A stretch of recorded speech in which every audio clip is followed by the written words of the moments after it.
People contact me on Snapchat or add me on Snapchat. No shit, you're a fucking celebrity. Of course they're going to be starstruck. Insanity is repeating the same actions expecting different results. There's been 6 people underage that have come forward.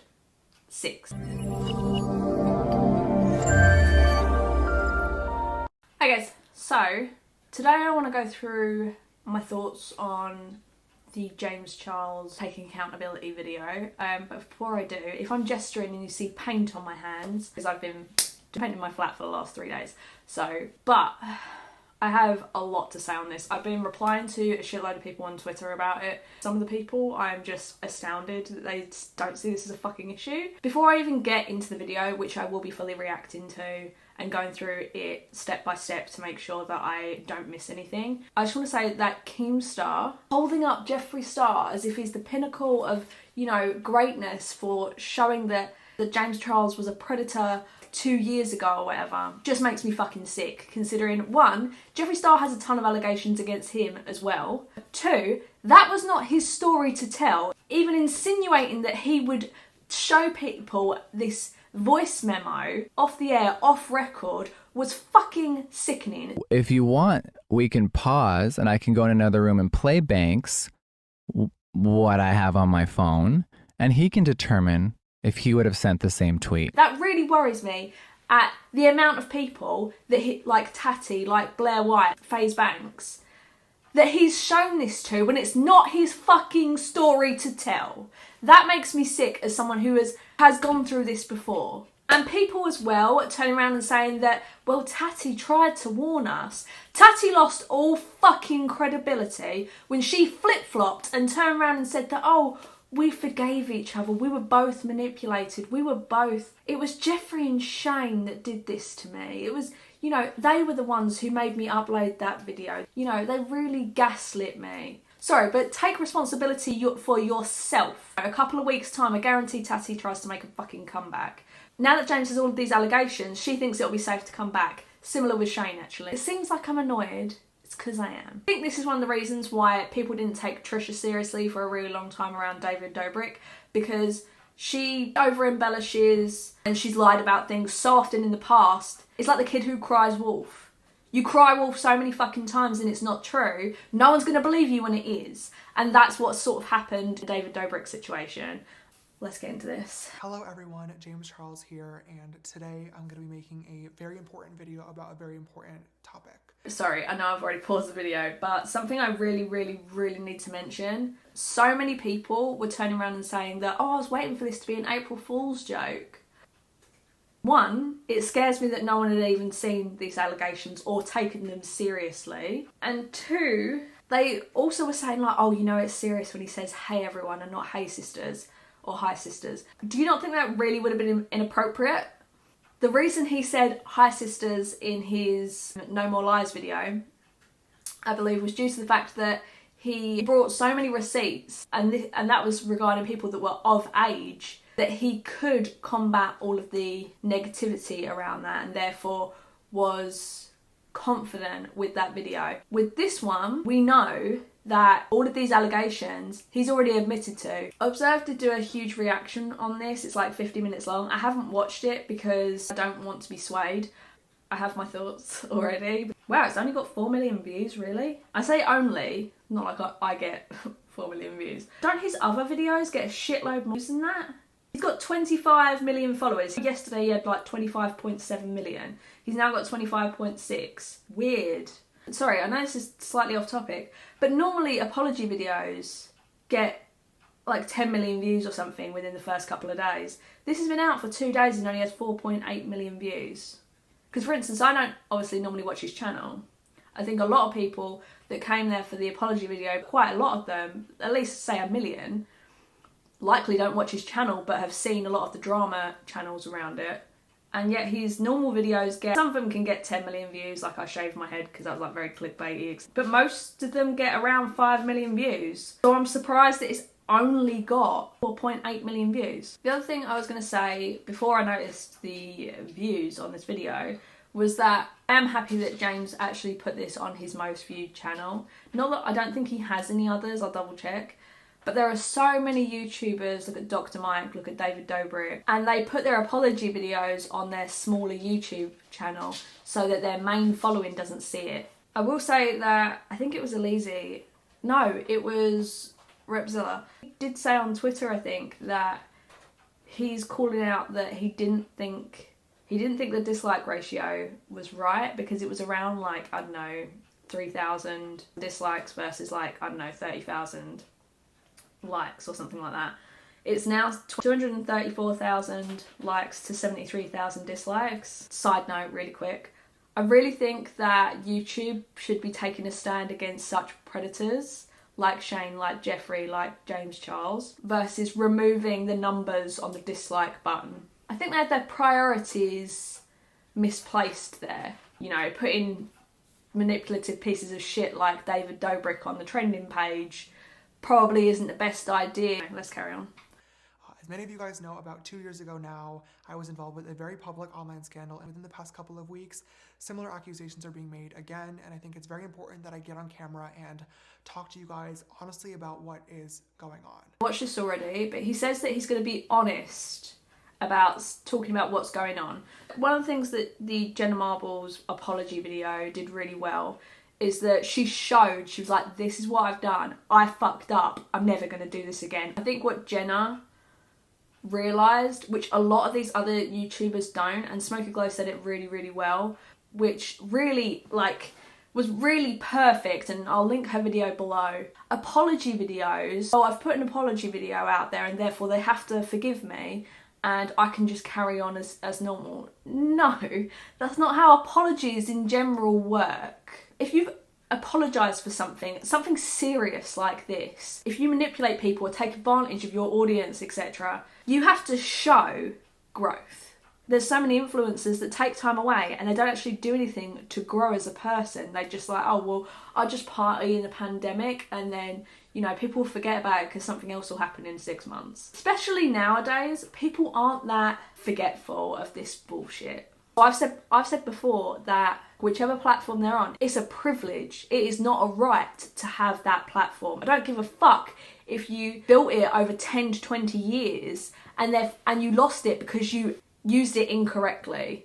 If you manipulated your audience, if you pressured your audience, if you took advantage of underage kids, that's on you. You fucked up and that's a serious, serious issue, and therefore you lose your fucking platform. Actors, actresses, singers, they've all lost their platforms for exactly the same fucking bullshit, and you are no different. I'm gonna go on an absolute tangent, but yeah, if you want to see a full, like, really good analysis, Elise and Smoky Glow have done a really good one. When this first happened 2 years ago, I uploaded a video to my channel called No More Lies, and that video was a very planned video. It focused on receipts and screenshots and defending myself in the situation, but I want you guys to know that this video that I'm going to be making today is going to be nothing like No More Lies. This is not exactly planned. I don't have a script. I will let you guys know that I do have just some notes in front of me. He mentions there around, in the No More Lies, he was showing lots of receipts, etc. And I feel like that semi-insinuates that he has receipts around these underage kids, which he has said, I think in the grooming allegation, like, text, whatever that he put on, is it Twitter? He did mention, oh, these people lied. I can't help if these people are lying to me about their age. Some of the recent ones that have come out, even I've said, like, dude, you can tell that person's underage. That person looks, I don't know, fucking 13. The person was actually like 16, but I would honestly have said they looked even younger. There's been multiple kids that have come out and said that they actually told him they were 16, or they told him they were underage. And even if that wasn't the case, I said in my previous video, if you've been burned this many times, why in the fuck would you take the chance? First and foremost, I need to say sorry.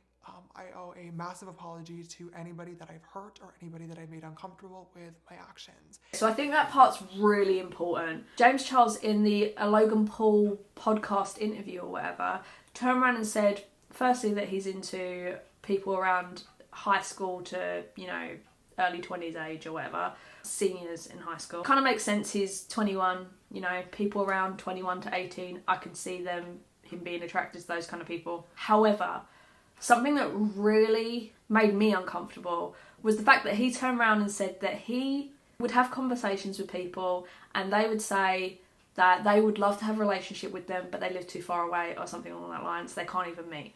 And James would say, well, I can afford a plane ticket, so get on a plane and come over so we can have a relationship or whatever.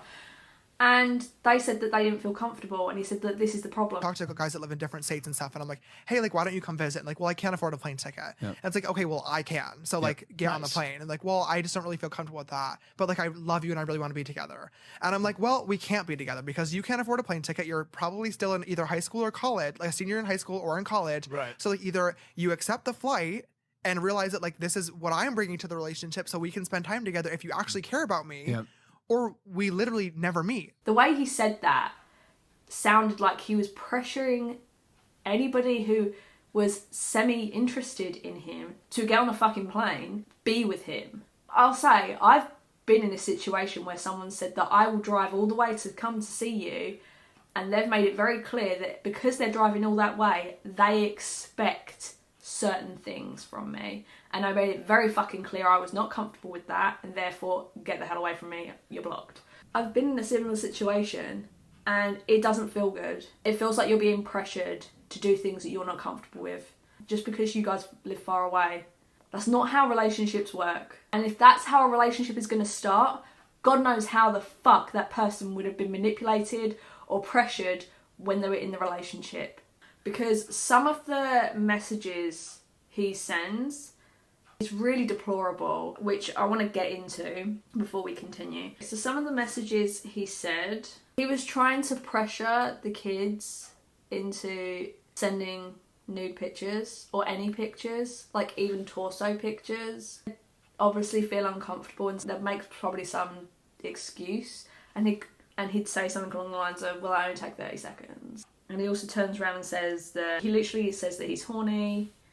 Just take a picture, you dumbass. You give off big dick energy. Send me a vid where you like put your phone down in the shower and record hands free. I can't really read it because it's slightly blurry on my iPad. He also sends nudes of his butt. Funny how all these TikTok predators all have the same haircut. I just want you to think about those statements while we continue to listen to this apology. And I also want to say I'm sorry to my friends, family, and fans that have to watch another one of these videos. Speaking of his family, this is something, I'm going to do a whole Jeffree Star video next. I've been promising it for a while. I've kind of had to get my head around some of the facts and information. There's a lot to go through, but I am going to be doing a whole video on Jeffree Star. One of the really deplorable things that he did was go after James Charles's brother. And Jeffree Star, a 30-plus-year-old man, turning around and saying to some kid that how dare you defend your brother when he's a predator. Hence why there's still so many people that defend James Charles to this day, that still defend David Dobrik, that still defend Tana Mojo. Their brains are still can't process stuff like that. They don't understand how that affects things. When you get into your 20s, especially your 30s, hence why I've become so passionate about doing these kind of videos. Like, you really understand the magnitude of situations like this. When you're in your early teens, they don't understand it. They have no fucking clue. Those 16-year-olds who have had the courage to come out and talk about their stories are getting shit from all these 11, 12, 13-year-olds or whatever that are fans of James Charles. Of course they don't understand.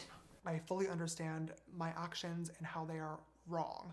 There's no excuse for them, and I don't plan on making any in this video either, and I hope that you will choose to watch it all the way through. I agree with that. I'm glad he's saying he's not making any excuses. I feel like he does kind of make excuses. I've just noticed Kat.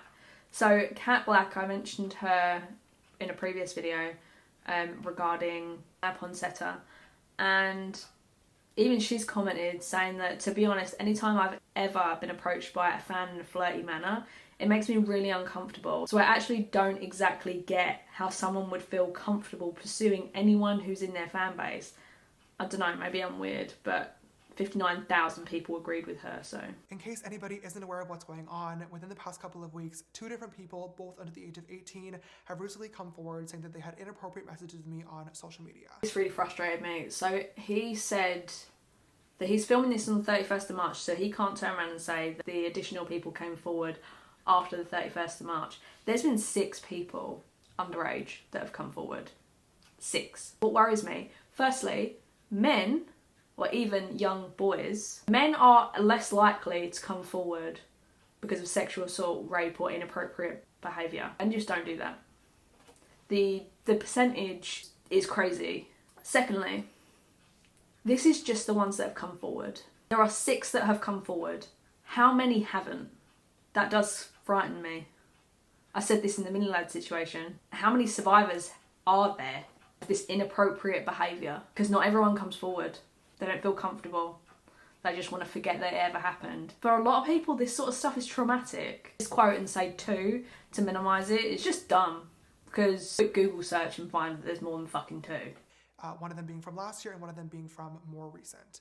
In both of these cases, I added these people on Snapchat, asked how old they were right away, was told that they were 18, believed them, engaged in a flirty conversation, and then later on found out that they were actually 16.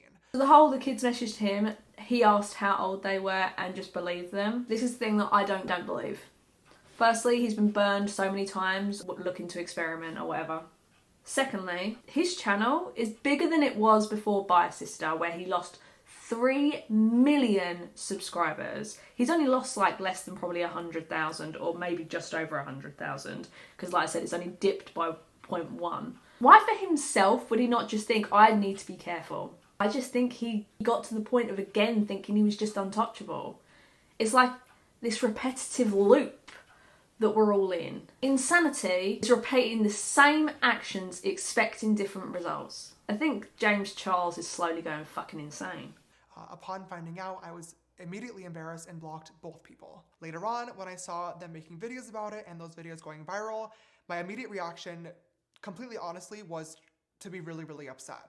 I wanted to get on camera and film another No More Lies video where I gather all my receipts and all my screenshots and try to tell my side of the story and then just move on from the situation. See, this whole part is very like victim blaming. He's insinuating that he's got a ton of receipts, that these kids turned around and said they were 18, therefore it's not his fault. That's not how it works. Kids lie about their age all the fucking time. Also, like I said previously, these kids looked younger than 16. They were also fans, so you got the power imbalance thing that I'm gonna like really dive into in a bit.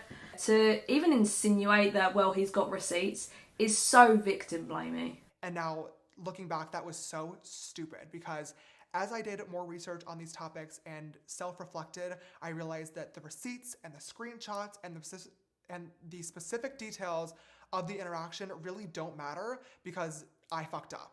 I agree. But where he turned around and says, no matter what, he fucked up. And I needed to take accountability for my actions and most importantly, apologize to the people that were affected by them. These conversations should have never happened, point blank period.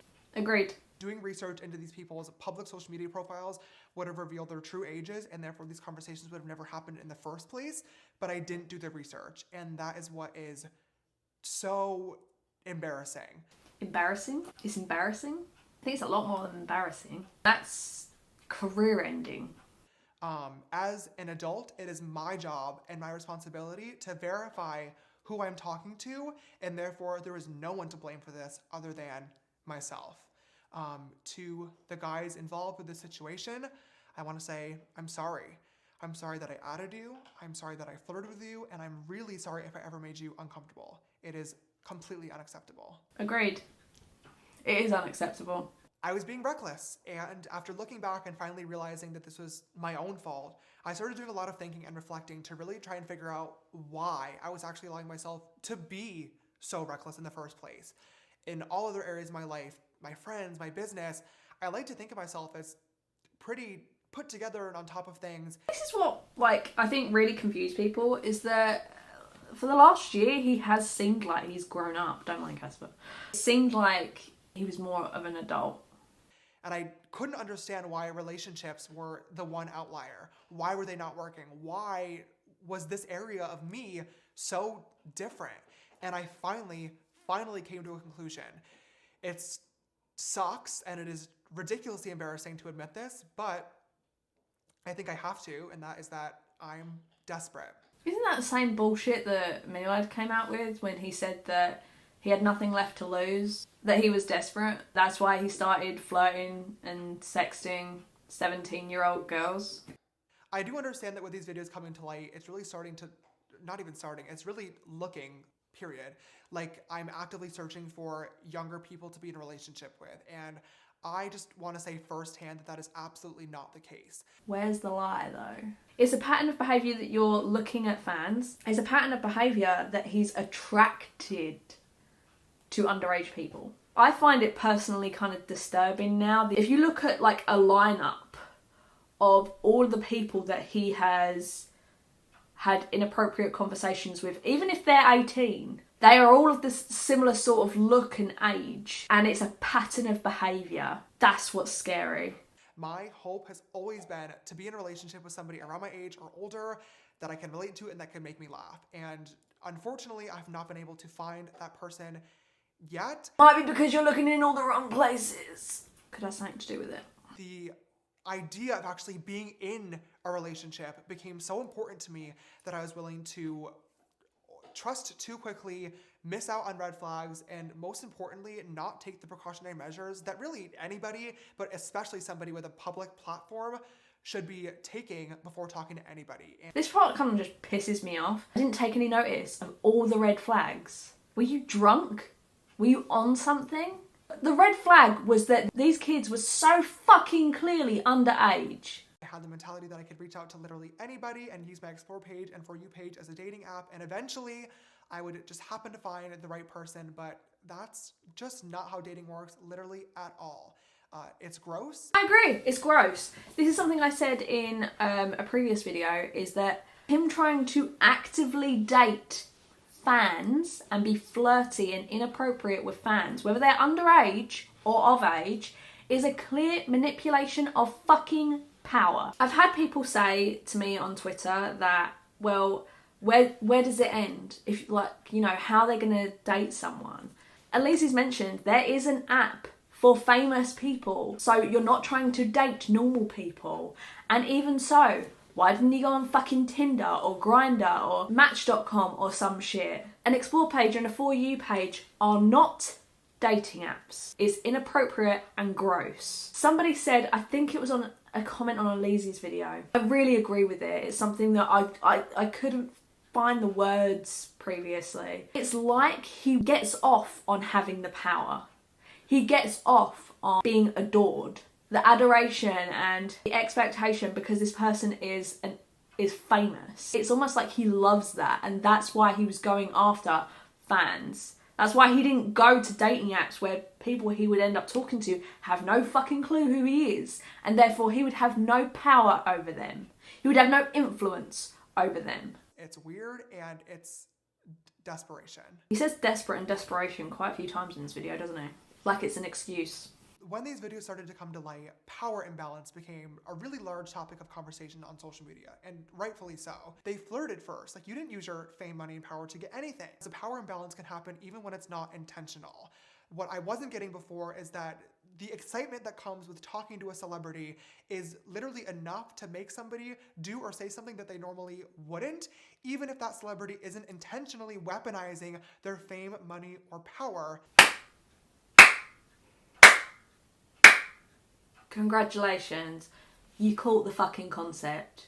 Whether that's genuine or not, that is what the power imbalance discussion has been about for the last like 4 fucking months. Congratulations, you have understood the bare minimum of why everyone was pissed at you. Because like I said in 2019, taking advantage of that power imbalance is something that I would never ever want to do, but unintentionally was. With this situation blowing up, there are a lot of people speaking about this online.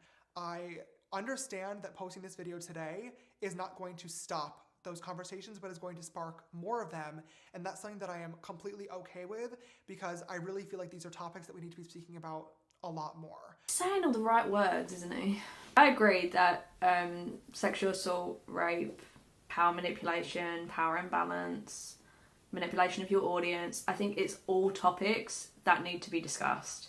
I think by ignoring them, or saying, well, they apologised and therefore, you know, you should just forgive them and let them get on with their life and their career. It's like, excuse me, they shouldn't have a fucking career. I always use well, if this is a teacher and they're taking advantage of a student, they should not be teaching anymore because they have a classroom full of possible victims. Classrooms are normally full of what, 30 to 40 students? A person like this, an influencer, any influencer, whether it's TikTok, YouTube, Instagram, Twitter, whatever, they have millions of possible victims. I don't understand how people don't get that. I didn't do the proper research, and for that I'm once again ashamed and embarrassed. I can't take it back as much as I wish that I could. Yeah, I bet he wants to take it back. This is something that's career ending. He learned that the last time. I'm a firm believer that when scandals or situations like this happen, you can get on camera and upload an apology video where you say sorry a million times all day long, but the only way to actually show and prove that you are sorry is through action and change, and I'm going to change. I agree, but that takes years. It's kind of surprising that he seemed to change within, you know, the last 2 years. There are some influencers, and I've been wanting to do a whole video about this, but one of the influencers that I think has shown growth and change is Kathleen Lights. To be honest, I was probably kind of biased around Kathleen Lights, considering she was one of and is one of my favourite makeup YouTubers that I've ever watched. She's extremely down to earth, even though she's got over 4 million subscribers. She doesn't, you know, force her wealth in people's faces. She still lives in the same house. She hasn't upgraded from that. She's bought her dad a car and things like that, but she doesn't force that into the viewer's face. Like, look, I have so much money that I can do this and I can do that. Like, yeah, that's lovely. Like, I would love to like pay off some of my family's debt and buy them a new car or a new house or something. I would love to do that. So I'm not saying that's a horrible thing. I'm just saying that, well, obviously when you do that, you're showing that you have enough wealth to share it around. There are obviously other people that literally just flaunt that they buy, you know, a G-Wagon or all these expensive purses and shoes and clothes, etc. You make your money, you buy whatever you want. I think just flaunting it in people's faces is something that turns a lot of people off. It's not down to earth, and that's what a lot of people like. That's why people loved Jennifer Lawrence at the time. So I'm probably a bit unbiased to Kathleen Lights. She said the N-word in passing when she was playing a video game.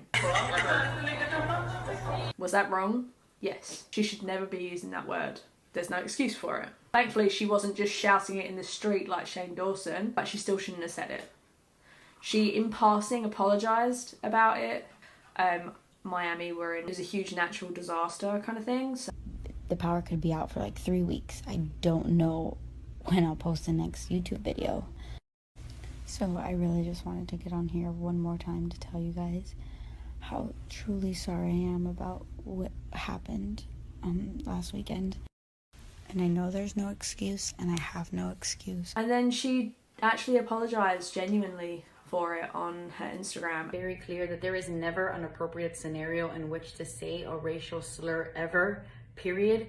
There are absolutely no excuses for it. I was extremely wrong, and honestly, I'm incredibly sorry. I am equally disappointed though in the way I handled that situation in 2017, because I feel like I didn't take full responsibility, I didn't own my part, and I didn't appropriately apologize for my action. And I think she's shown a shitload of growth. She supported BLM, she supports black owned businesses, she promotes black owned businesses, she donated to BLM, she promoted the petitions. It's similar with like Manny and Laura, they stay out of scandals. When was the last fucking scandal that you heard them in on? The racial slurs that they tweeted, I don't know, 5-10 years ago, they're not those people anymore. I think one of the problems with social media is that we don't allow people to change.